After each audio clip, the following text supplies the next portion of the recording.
আমার মায়ের পালিত পোলা আমার মারে কি সুন্দর করে ডাকে দেখছেন। মাশাআল্লাহ, আল্লাহ ওদের দুজনকেই ভালো রাখুক। ভিডিওতে আমি জীবনে প্রথমবারের মতো হোয়াইট চকলেট টপারও বানালাম এবং এটাকে এখন গোল্ডেন ডাস্ট দিয়ে কালারও করতে যাচ্ছি। এই গোল্ডেন ডাস্টের কোটাটা খুললেই আমার হাত পুরো চিকচিক করা শুরু হয়ে যায়। আমি এর আগেও চকলেট টপার কালার করছি, তবে এবারের মতো এর আগে কখনোই সুন্দর হয়নি।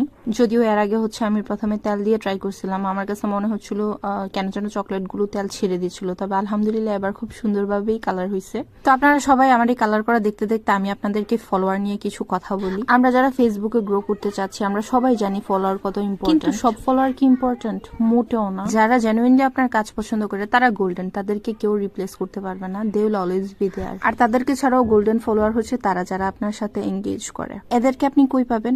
যে কোনো একটা অ্যাক্টিভ ভিডিওর নিচে কমেন্ট সেকশনে গেলে ওইসব আপুদের আপনি পেয়ে যাবেন। এখন পাওয়ার পরে কি করবেন? একটা ফলো দিয়ে মনে করবেন ওনারাও আপনাকে ফলো করবে, এত সোজা। আবার অনেকে তো র্যান্ডমলি কমেন্ট করে বসেন ডান ফলো ব্যাক দেন। প্লিজ এমন করবেন না, ব্যাপারটা খুবই বিশ্রী লাগে। প্লাস আপনি এইভাবে যে ফলোয়ার পাবেন সেই ফলোয়ার আপনার কোনো কাজে আসবে না। তাই আপনি বরং এমন ক্রিয়েটর খুঁজেন যারা রেগুলার কোনো না কোনো পোস্ট আপডেট করতেছে, তাদেরকে খুঁজে আপনি তাদের কয়েকটা পোস্ট গঠনমূলক কমেন্ট করেন, দেন তাদেরকে একটা ফলো দেন। আপনি তাদের নজরে পড়বেন এবং তারা নিজে থেকে আপনাকে কমেন্ট এন্ড ফলো ব্যাক দিয়ে দিবে। ইনশাআল্লাহ এভাবে করে আপনার জেনুইন ফলোয়ার গ্রো হবে, অহেতুক জঞ্জাল বাড়বে না।